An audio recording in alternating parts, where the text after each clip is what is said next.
Bonjour, bonjour à tous. Bienvenue pour cette deuxième conférence de ce samedi 14 sur le salon Run Santé. Alors nous avons une belle conférence sur un thème contemporain qui nous touche tous de près ou de loin, qu'on soit ado ou pas d'ailleurs, hein, j'ai envie de dire. Nous accueillons une très belle équipe du groupe Les Flamboyants. Docteur Sabrina Tichaoui, vous êtes pédopsychiatre. Vous êtes accompagnée de Marion Roudot, infirmière référente en addictologie, la clinique Les Flamboyants Ouest. Et puis, nous accueillons également Lou Dubois, psychologue, et Marie Fichet, vous êtes psychomotricienne. On a hâte de vous écouter. Et bien, le micro est à vous. Et puis, on aura un temps d'échange, bien sûr, ensemble. Je précise juste que la conférence est aussi diffusée en live. Hein. Vous pouvez la retrouver sur la page d'accueil du quotidien. Et elle sera également accessible en replay si vous avez besoin ou si vous voulez la partager un petit peu après sur le site runsanté.re. C'est à vous, merci. Bonjour, je me présente. Je suis docteur Tifaoui, je travaille à la clinique des Flamboyants. Et du coup, on voulait vous parler ensemble de moi addict, je suis ado. Ou moi ado, je suis addict. Peu importe. Très bien. Donc, mon exposé va se faire sur une base d'un accompagnement médical biopsychosocial sur des adolescents de 12 à 25 ans. Et la prise en charge est multidisciplinaire. On va commencer par des petites définitions, je vous laisserai lire. C'est formel, on sait que la drogue, c'est pas bon pour la santé. Conséquences. Alors, les conséquences sont effectivement la perte de contrôle, la modification de l'équilibre émotionnel, des troubles d'ordre médical et la perturbation de la vie personnelle, professionnelle et sociale. Alors, les modalités. C'est là où effectivement, ça a tout l'intérêt de m'inviter. Nous avons un système dopaminergique qui est difficile à comprendre parce que c'est un peu compliqué, mais en fait, c'est tout simple. Si tous les matins, vous me rencontrez, je vous donne 5 euros. Ça va maintenir le comportement. Vous allez revenir me voir tous les jours. Il faut avoir 5 euros. Et encore, et encore. C'est ça, le système de récompense qui est dans le cerveau. Et le deuxième système, c'est un système de découplage de la sérotonine et de la noradrénergique. En fait, la sérotonine est l'hormone du bonheur. Ça veut dire qu'on est heureux, que tout va bien, etc. Mais la noradrénergique, c'est l'hormone du stress. Ce qui fait que, clairement, si on est stressé, il y a des systèmes qui s'arrêtent. Si j'ai peur d'un chien, je ne suis pas heureuse. Si je suis heureuse, je ne suis pas censée avoir peur. Mais ce découplage entraîne une mise en place de la dépression, plus clairement. Si je passe un bon moment avec mes copains et je ne vais pas bien, je suis anxieux, je n'ai pas l'impression d'avoir été dans un bon moment, pleinement dans un bon moment. Dans ce que je fais, je vais essayer de trouver une solution pour me détendre. Et le cannabis, en priori, c'est un bon moment pour se détendre et pour choisir cette détente en anesthésiant ce système de noradrénaline. J'espère que j'ai été claire, c'est le principal slide qu'il faut comprendre. Hein. Le cerveau fonctionne entre deux systèmes, le découplage et le couplage. Ce découplage de la sérotonine, de la noradrénergique est très important pour pouvoir accéder pleinement au plaisir de la vie tout de suite, maintenant, actuelle. Et si on a eu des deuils, des traumas, etc., il y a ce découplage qui fait que ça entraîne la dépression. On va être tout le temps anxieux et à force d'être anxieux, on déprime parce qu'on n'a plus d'énergie pour vivre. J'espère que c'est clair. OK. Alors, quels sont les mécanismes impliqués? Effectivement, c'est toujours la même histoire. Donc, je me répète un petit peu pour vous expliquer le lien entre l'histoire de vie et la souffrance et la prise de cannabis, de drogue en général, quelque chose qui vient anesthésier cette capacité à accepter son histoire. Les facteurs de vulnérabilité sont bien là. Ça veut dire qu'il va avoir l'âge, la maturité cérébrale. La maturité cérébrale, c'est important de le définir, c'est en fait la capacité au cerveau de se réorganiser lorsqu'on a eu des traumas. Au niveau somatique, alors somatique, c'est vraiment, par exemple, l'accident vasculaire cérébral. Si on a un AVC, eh ben, le cerveau a cette capacité de se réadapter, de se réorganiser pour pouvoir avoir des compétences adaptatives pour pouvoir fonctionner. Ça, c'est très important. Mais effectivement, la maturité cérébrale n'est pas acquise chez l'adolescent, ce qui fait qu'il va y avoir une difficulté à réorganiser son mental de fait. La personnalité de la personne ou de l'adolescent, l'humeur, effectivement. L'initiation précoce est très délétère, vraiment.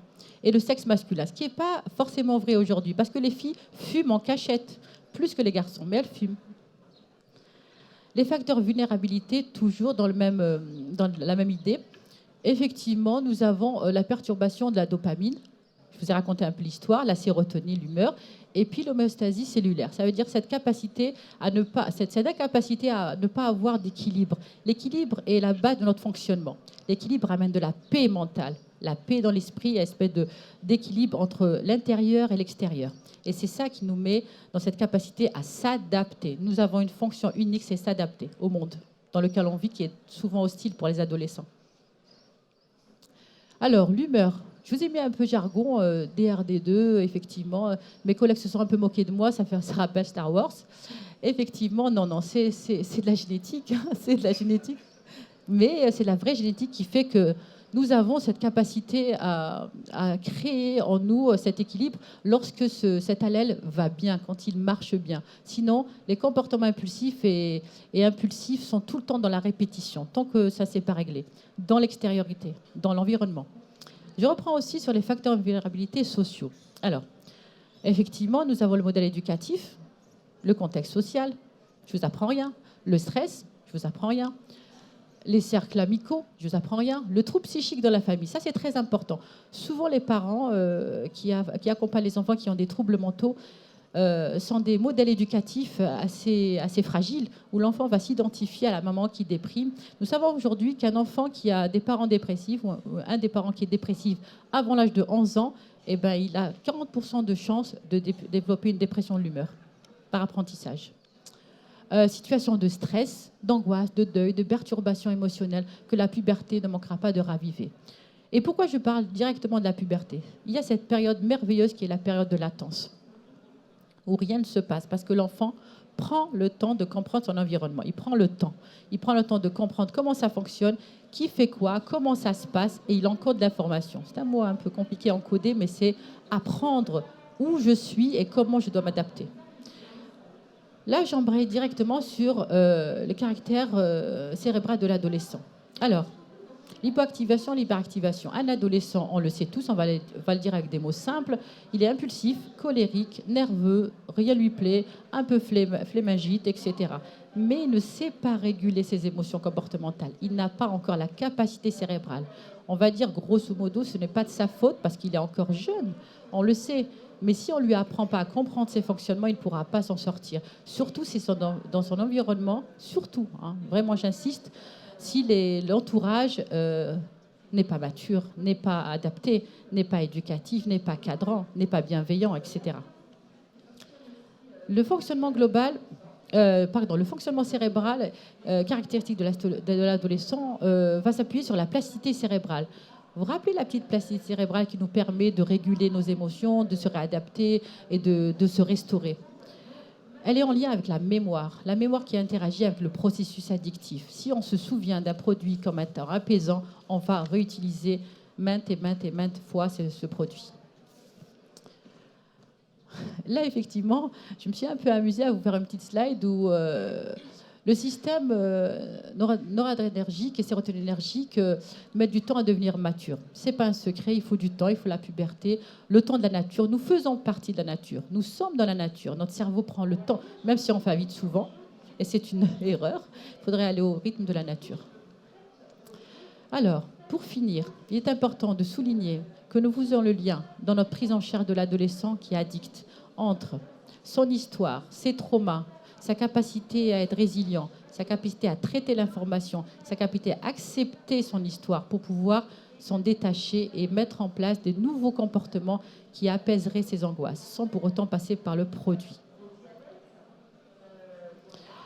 Le mal-être est là. Que faisons-nous? Donc les adolescents dépriment. Souvent, ils viennent nous voir et nous, on leur explique clairement que l'expérience qu'ils ont mis en place, au travers du pétard, du joint, du béto, est une expérience qui a pu, à un moment, dans leur rencontre avec le monde, les apaiser. Mais ce n'est pas une solution pérenne. C'est une solution délétère pour la suite. Merci de votre attention. Oui, alors on va vous présenter, a priori, je fais la présentatrice, une petite vidéo qui est très sympathique. Vous allez voir, vous allez vous régaler. Il n'y a pas de son dans la vidéo, donc vous inquiétez pas.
Bonjour, du coup je dois passer après de cette vidéo où voilà, on a plombé l'ambiance, hein, c'est sympa. On doit aller au Marrakech du Rire, on est d'accord qu'on ne gardera pas cette vidéo du coup. Hein. Je me présente, je suis Marion Routeau, je suis infirmière référente en addictologie. Je veux quand même que vous gardiez la toute première fois où ce nugget, ce poussin, ce canard, tout dépend comment vous le pensez, il a justement commencé à consommer. Moi, je vais vous parler un petit peu, je vais refaire un petit peu le point sur le public qu'on accueille au Flamboyant Ouest avec le contexte. Après, un point sur l'héritage et la famille. Moi, en tant qu'adolescent, les décisions qu'on peut prendre. Et après, la prise en charge en addictologie au Flamboyant Ouest. L'adolescence, on sait que c'est une période charnière. On sait qu'il y a beaucoup de changements. On met 6 ans, c'est-à-dire on n'est pas un enfant, mais on n'est pas un adulte non plus. On a notre corps qui change. Il met 6 ans à changer. Et c'est à ce moment-là qu'il y a les premières expériences de vie. C'est important de rappeler que ces premières expériences de vie, on en a besoin en tant qu'être humain. On se souvient tous de notre première relation sexuelle, la première fois qu'on a essayé une cigarette, la première fois qu'on a pris une cuite. Pourquoi j'appelle le cannabis le mal du siècle chez les jeunes, notamment à La Réunion, parce qu'on considère que cette substance est encore trop considérée comme quelque chose de médical, qu'on peut utiliser comme une plante et qu'elle ne fait rien de mal. Donc, au sein de la clinique des Flamboyants Ouest, on accueille un public donc jeune de 12 à 25 ans. On est d'accord qu'on n'est pas le même jeune à 12 ans, à 16 ans, à 18 ans et à 25 ans. L'adolescent, donc ça je l'ai déjà dit, un changement important avec les premières expériences de vie. Les antécédents, on sait en fait au niveau de la famille que ça a un rôle important. Au niveau des antécédents familiaux, on sait qu'il y a 40% de chances de développer une addiction quand un des deux parents est addict, avec du coup la dynamique transgénérationnelle, les comportements par imitation. Par exemple, comportement par imitation, vous pouvez avoir la maman qui donne le sein à son enfant et vous allez voir le grand frère qui va donner, ou la grande sœur qui va faire la même chose avec la poupée. C'est ça les comportements par imitation. Pareil du coup avec le cannabis, si en fait fumer en tant qu'adulte c'est son choix, c'est son droit, en tant que parent on a tout à fait le droit, mais le souci c'est quand on fume devant son jeune, on vient en fait totalement normaliser la consommation. Je vous fais un point du coup sur les substances psychoactives, plutôt parce qu'on parle au lieu de drogue. Donc il y a les drogues licites, donc ça vous en connaissez, le tabac, l'alcool, les opiacés, et les non licites, le cannabis, la cocaïne, ecstasy et autres produits. Alors là, je vais vous parler de l'expérimentation. Donc au tout début, les jeunes, en fait, on expérimente, on a besoin, et à chaque fois que je demande à des jeunes pourquoi tu t'es mis à consommer, pour essayer, pour voir ce que ça fait. Il y a 3 facteurs importants, donc ça on l'a déjà parlé, l'entourage, la classe fréquentée plutôt que l'âge. On s'en fiche un petit peu de l'âge à laquelle, sauf si malheureusement plus précocement on consomme, on a plus de chances d'être addict ou plus de risques par la suite, et le lieu de l'initiation selon les produits. Pourquoi on vous parle du cannabis aujourd'hui ? Parce qu'en fait, c'est encore l'expérimentation est considérée comme positif. Alors qu'on se souvient, la première fois qu'on a essayé une cigarette, on a toussé, on n'a pas eu envie de réessayer de suite. Et la première fois qu'on a bu de l'alcool, on avait une cuite le lendemain, on n'était pas très content. Alors que le cannabis, lui, il va venir justement amener quelque chose de positif. Il a cet effet-là de partage. Et pour se rendre acceptable auprès des aînés, il est encore considéré comme illégal. Donc du coup, c'est un petit peu, on brave un petit peu les interdits, les limites. L'adolescence, c'est important de le rappeler, c'est la liberté de son corps et ce qu'on peut en faire. Donc du coup, c'est un enfant qui quitte cette enfance et qui se retrouve du coup avec ce corps qu'il doit accepter, ce corps qui change. Pour les filles, les seins qui poussent pas en même temps, c'est pas très pratique. Donc on se retrouve avec tout ça à vivre. Et l'expérimentation du produit, lui, va venir pour inclure le groupe. On va faire comme tout le monde. On va fumer avec ses potes pour faire comme tout le monde, pour se faire accepter. Par contre, après... Du coup, quand le corps aime ça, donc ça, Dr Tifaoui vous l'a expliqué, tout ce qui se passe au niveau du cerveau, petit à petit, il y a l'usage régulier qui va s'installer.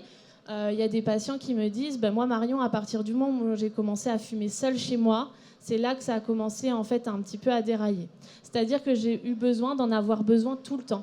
C'est-à-dire c'était pas juste avec mes potes à la fin du lycée, c'était vraiment j'ai besoin d'en avoir, il faut que j'en ai tout le temps. Ce qui est important, c'est la perte de contrôle. C'est ça aussi qu'on va retenir. Donc les activités et les sorties sont liées à la consommation. On va se mettre du coup qu'avec des jeunes qui fument, etc. Au niveau des psychotraumatismes, donc dans les psychotraumatismes, vous avez les violences intrafamiliales, quand on est témoin de violences conjugales, quand on est victime d'inceste ou de violences sexuelles, la liberté de son corps a été prise par l'autre. C'est-à-dire qu'à un moment T, vous n'étiez plus acteur de votre corps, donc le corps était objet.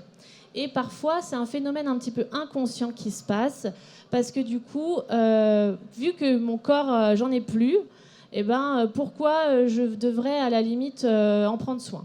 Ça, alors, c'est inconscient. Hein. C'est pas parce qu'on se fait taper par papa que du coup, le jeune va pas se dire bon, bah, papa me tape tous les soirs, donc du coup, je vais me mettre à fumer du Zamal. Il va pas faire la liaison, lui, en fait.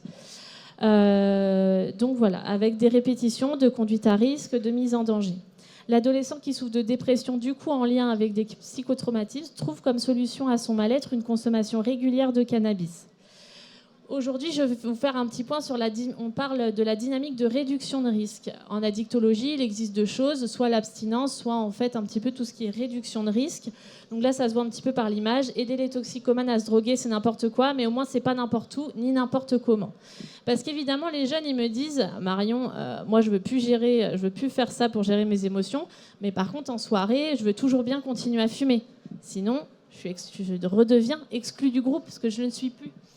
Donc, à ce moment-là, du coup, on fait de la dynamique de réduction de risque avec une consommation festive. On veut retourner comme avant, comme les autres jeunes. Et du coup, la personne va avoir besoin de tester. En montrant les choses, il essaye et c'est lui qui va trouver ses propres limites. Donc, on fait beaucoup de questionnements sur la provenance du produit. Il y a certains, notamment patients majeurs, qui essayent le CBD. Vous voyez dans la slide, en fait, je vous explique un petit peu les différentes manières de consommer son cannabis ou le CBD, où il y a encore des études récentes qui sont faites que le CBD fumé, il y a du tabagisme passif. Et du coup, c'est essayer que le jeune parte sur quelque chose de vaporisé. La prise en charge, il y a une prise en charge très particulière pour les jeunes, c'est important, c'est la consommation jeune consommateur. On vous a posé des slides, vous pouvez trouver aussi tout à fait sur Internet pour les gens qui nous regardent. Donc nous, qu'est-ce qu'on fait au Flamboyant Ouest ? Avec ma collègue, on évalue systématiquement avec, du coup, comme on vous a dit, les repérages avec les antécédents familiaux. Évidemment, si on me dit c'est papa qui me fournit ou c'est mon oncle qui fait pousser dans le jardin, bon, là, on se rend bien compte que c'est normalisé, c'est banalisé. Donc, on va aussi travailler sur la représentation et les croyances qu'on peut avoir. Certains jeunes qui fument vont nous dire que Marion n'a plus du tout dans le coup. En fait, tout le monde fume à La Réunion, à celle qui est has-been, n'importe quoi. Donc, il y a aussi énormément la recherche des apports inconvénients, le pour-contre, pourquoi on pourrait continuer à consommer, et on recherche surtout les impacts sur la vie quotidienne. La prise en charge du sevrage cannabis. Là, je fais un petit point par rapport aux médecins. Attention aux benzodiazépines, c'est comme les antibiotiques, c'est pas automatique. D'accord ? Le patient qui a pu avoir une légère dépendance qui s'est installée par rapport au cannabis va avoir une disponibilité aussi pour être dépendant à d'autres traitements. Et puis, eux, c'est pas nous. La référence, c'est Doctissimo et Wikipédia. Et eux, ils regardent là-dessus, et nous, ils nous croient pas trop. Vous voyez un petit peu tout quoi je me bats, quoi, en fait. On travaille du coup la balance décisionnelle, l'ambivalence. L'ambivalence, c'est le oui mais. Oui, je vais arrêter, mais en fait, si j'arrête de fumer, c'est nul parce que je vais plus être en lien avec les autres, par exemple. La psychoéducation, donc sur les symptômes de sevrage, l'irritabilité, la déconstruction des croyances. On utilise, je pense que vous connaissez le jeu de société Dixit, qui à la base c'est pour créer une histoire imaginaire. Et là, nous, on l'utilise à travers des médias pour aider les personnes à verbaliser sur leurs émotions. Parce qu'autant faire la différence entre la résine, la bœuf, tout ça, ça c'est pratique. Mais dire la joie, la tristesse, la colère, la peur, ça c'est plus compliqué. Et on travaille aussi sur l'estime de soi, avec les ressources, les capacités, leurs valeurs. Les adolescents, ils ont des valeurs. Ils ont des valeurs soit qu'on leur a transmis leurs parents, soit qu'ils ont trouvé eux-mêmes. Et ça, c'est important de le valoriser. Et aussi, on va travailler la prise de plaisir ailleurs que dans le produit, en mettant en place le corps. Donc, je vais vous laisser vous parler ma collègue Marie. Bonjour à tous, je m'appelle Marie Fichet, je suis psychomotricienne et je vais venir parler avec vous un petit peu de mon expérience dans l'accompagnement de ces patients addicts, justement. Alors déjà un petit point, qu'est-ce que c'est que la psychomotricité ? Je sais que c'est un petit peu obscur pour beaucoup, donc un petit rappel. Donc c'est une médiation psychocorporelle à deux où le patient et moi-même, on est en jeu dans cette relation. Donc, on vient remettre le corps, l'esprit et l'environnement dans quelque chose de global. Donc, on vient faire le lien entre ce qui se passe dans le corps, dans la tête, et comment je me présente à l'environnement. Donc là, on vient parler du savoir-faire, du savoir-être de la personne. Moi, je travaille en clinique, mais on peut trouver des psychomotriciennes aussi, ou des psychomotriciens dans des associations, en hôpital public, mais aussi en libéral. On travaille sous prescription médicale, donc psychiatre ou médecin traitant.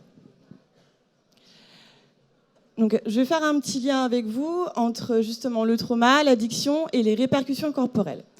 Donc, s'il y a trauma, ça veut dire qu'il y a un stress psychique et un stress corporel. Donc, ces deux entités sont liées, bien sûr, et donc elles vont venir s'alimenter l'une l'autre.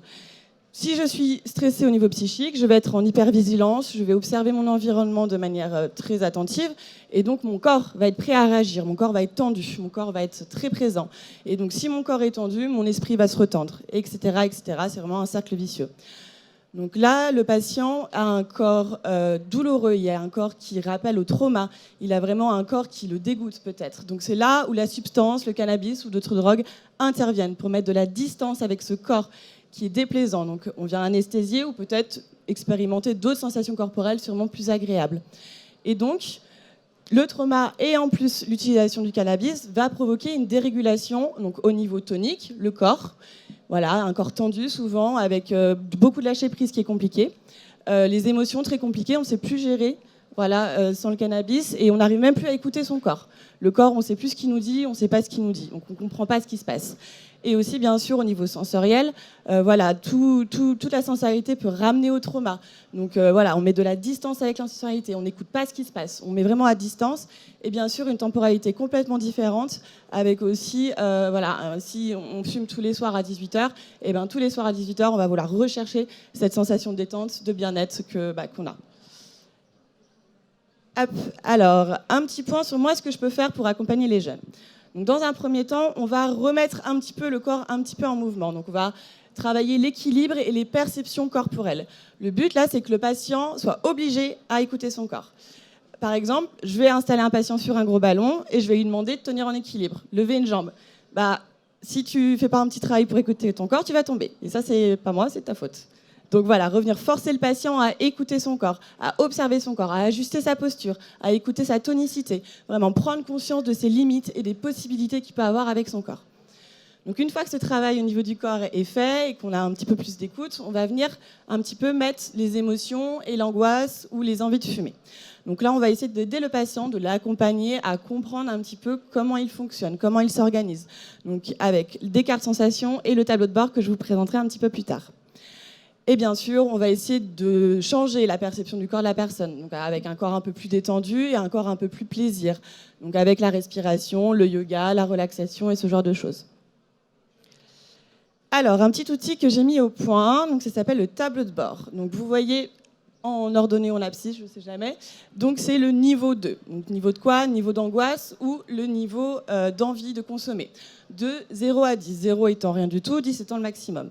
Et puis, hop, en ordonnée, il y a l'heure. Donc de minuit, jusqu'à minuit le lendemain.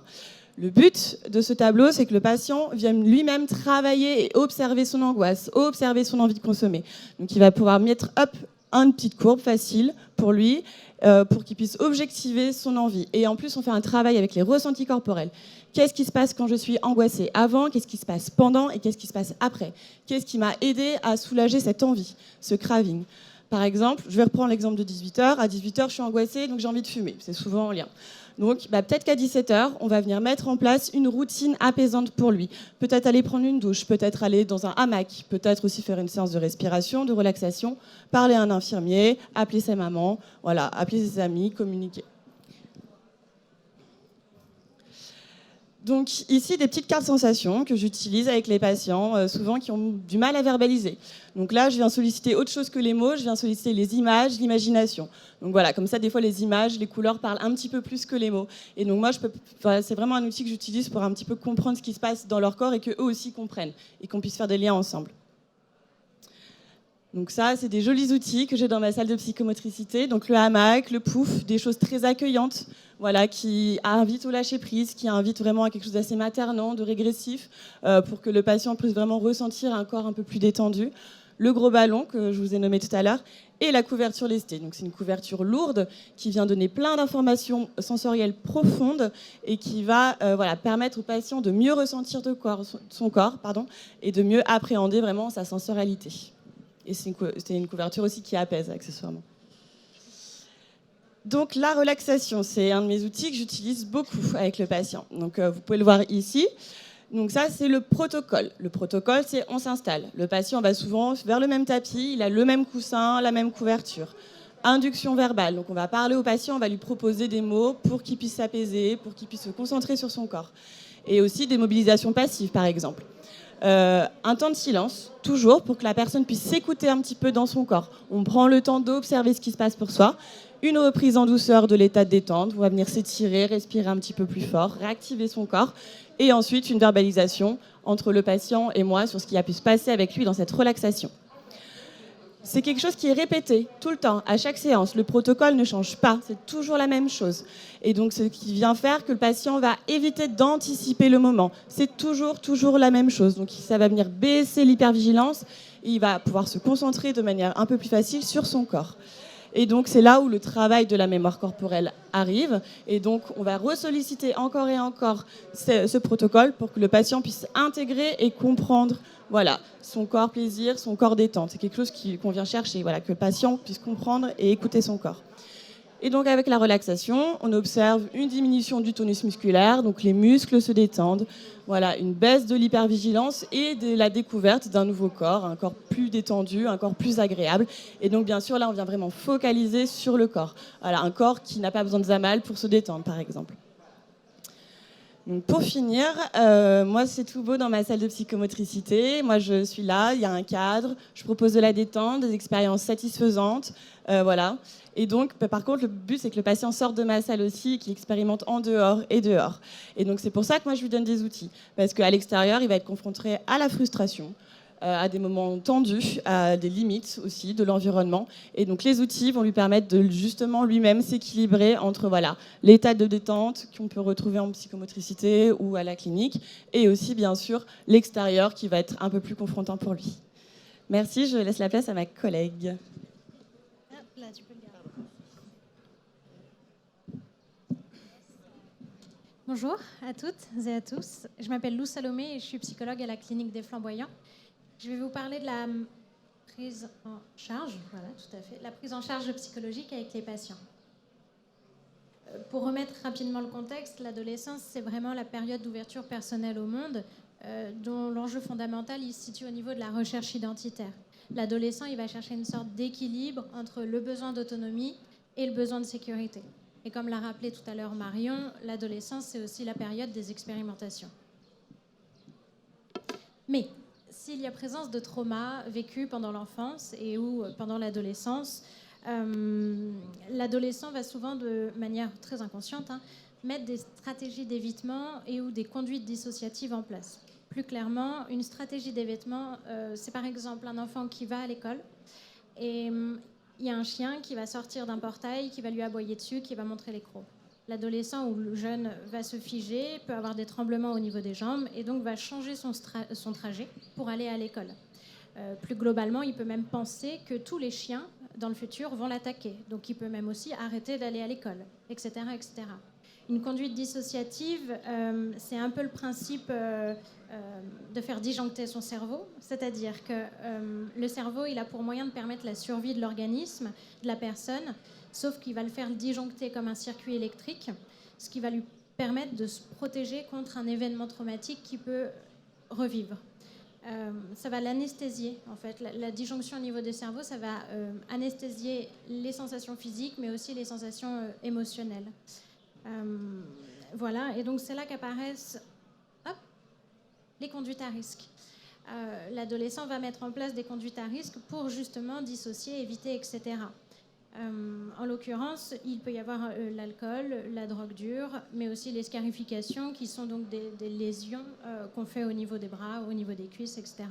L'adolescent, il va préférer s'infliger une douleur qu'il contrôle plutôt que de revivre un événement traumatique dans lequel il a failli mourir ou il a été terrorisé, en fait. Et les conduites à risque, elles ont deux intérêts pour les patients. C'est la satisfaction immédiate avec un sentiment d'apaisement et une coupure temporaire du coup avec les conflits. Concrètement, ce qu'on va faire dans un premier temps avec le patient, c'est faire du lien.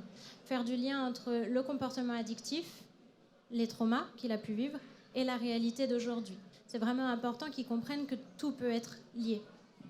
Et dans un second temps, on va tenter de réadapter, de changer ce comportement addictif avec un comportement plus adapté à ses besoins à lui. On va essayer de diminuer les effets négatifs du trauma et on va donner une importance toute particulière à la réalité d'aujourd'hui et à ses projets. C'est ce qu'on appelle la rééducation comportementale. Ici, je me suis inspirée d'une prise en charge avec une patiente de la clinique. Elle a pu identifier son comportement addictif. Donc, elle fume du Zamal, du cannabis, très régulièrement. Je lui ai demandé, sur plusieurs séances, quel était l'effet recherché premier de cette consommation. Et elle me dit que c'est pour rire avec les potes, ça lui fait du bien, etc. Par contre, elle a pu constater que lorsqu'elle fume, il y a un comportement qui va être désinhibé, comportemental, avec presque des relations sexuelles non protégées, etc., etc. Ça va poser des problèmes auprès de la patiente, mais auprès aussi de ses amis, et du coup du groupe d'amis.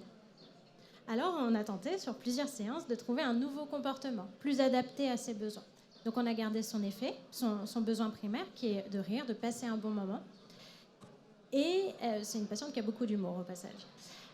Elle a été capable de me dire, OK, je vais essayer de construire, de fabriquer un petit carnet à blagues, ou dans ses notes, dans son téléphone, et de l'essayer avec les autres.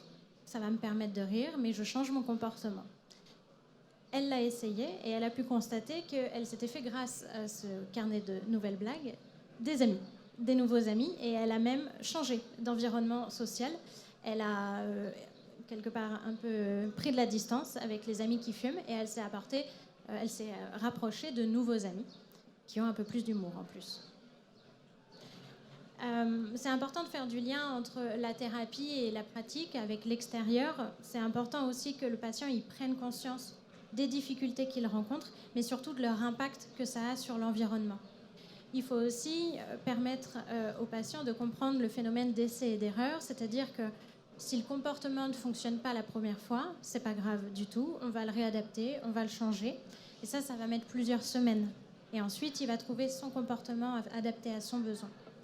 Et comme Marie a pu le dire, et Sabrina aussi, c'est dans la répétition que s'inscrit l'information. Donc c'est vraiment important de répéter à chaque séance, et même entre chaque séance. Ils ont des objectifs, les patients, quand ils sortent de la séance.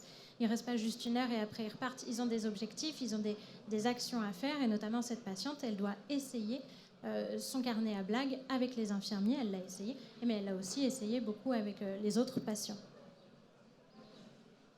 Et pour faire une rapide conclusion, c'était important de rappeler que la cohérence en équipe, c'est vraiment l'intérêt premier de notre travail. On est 4 filles et on bosse tout ensemble, on bosse tout le temps ensemble. La communication est donc indispensable, et la communication très régulière. Et je crois que c'est important aussi de rappeler que l'histoire du patient, on est obligé de l'écouter, de la lire, d'y faire attention si on veut faire une prise en charge très adaptée. On doit se référer à son modèle éducatif, sa personnalité, ses traumas, son enfance, ses relations amoureuses, etc. Et derrière une addiction, il est important de rappeler qu'il se cache souvent, pratiquement tout le temps, une souffrance.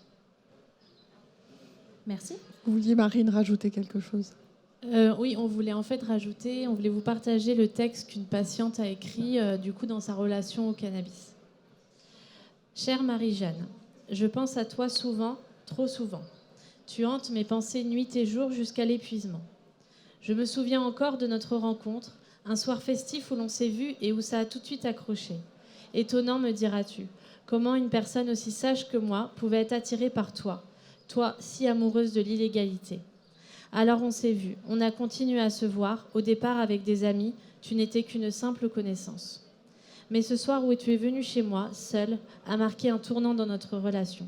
Ce qui était occasionnel commençait à devenir régulier, une habitude, une relation que je ne cachais à personne. Bientôt, on ne pouvait plus nous dissocier l'un de l'autre, le monde entier savait que sans toi, je n'existais plus. Je refusais même de voir mon entourage pour rester avec toi, mon seul et unique remède à mes yeux. Alors Marie-Jeanne, oui, je t'aime, comme un fou, comme un fauve. Tu m'emmènes loin de mes soucis et m'aides à tenir dans cette vie si peu simple. Mais ô Marie-Jeanne, qui suis-je sans toi ? Vivre ensemble jusqu'à l'infini n'est plus possible. Je dois me détacher de toi pour me retrouver. Mais comment faire lorsque tes griffes acérées m'engloutissent peu à peu ? Quand bien même tu m'as été d'une grande aide, je dois maintenant apprendre à vivre sans toi, ou du moins un peu moins.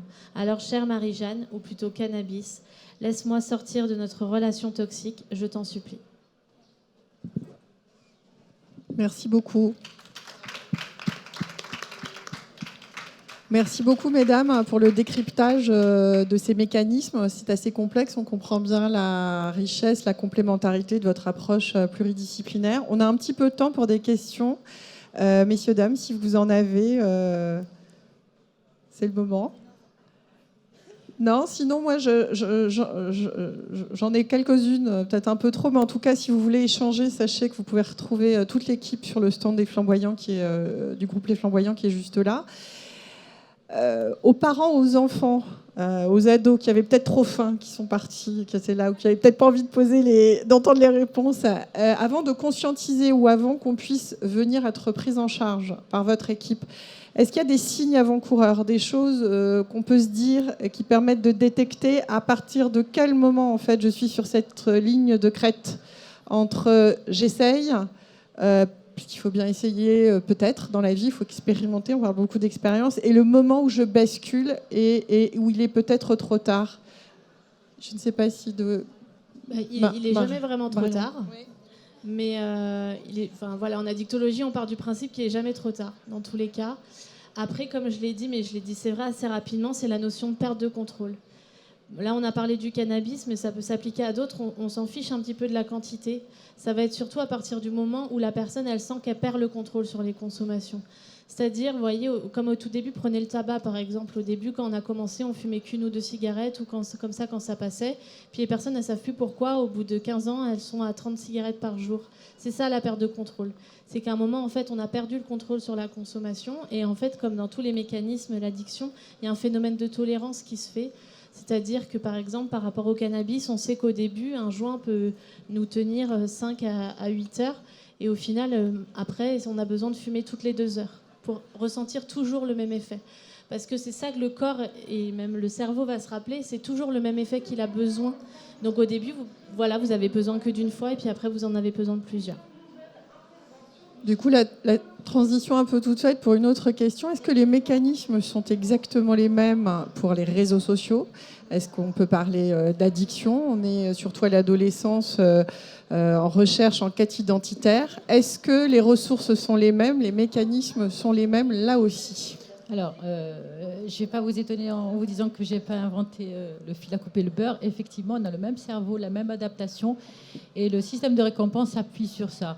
Le découplage entre la sérotonine et la noradrénergique fait qu'on a besoin de s'anesthésier. Nous avons aujourd'hui un système sociétal un peu particulier où on va alterner entre la comparaison entre nous tous et la tentation.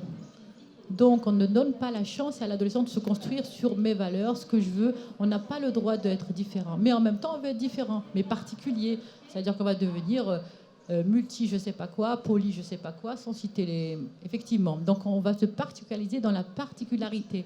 Mais n'empêche pas moi que ça reste du conditionnement. On se conditionne à être comme les autres. Et ça devient addictif. C'est tellement agréable d'avoir 6000 likes. Mais quand on n'a pas de like, est-ce qu'on n'a pas de valeur ? C'est ça qui est complexe. Ça entraîne une addiction et c'est un cercle vicieux. On n'arrive plus à se centrer sur nous-mêmes, mais plutôt sur ce que l'autre pense de nous.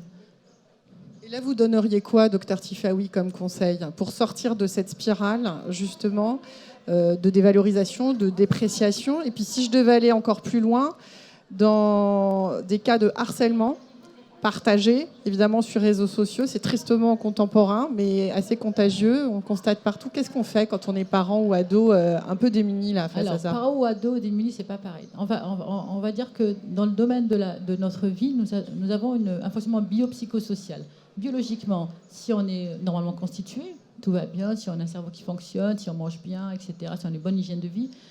Psycho, si on a des parents qui communiquent et on a des personnes ressources autour de nous.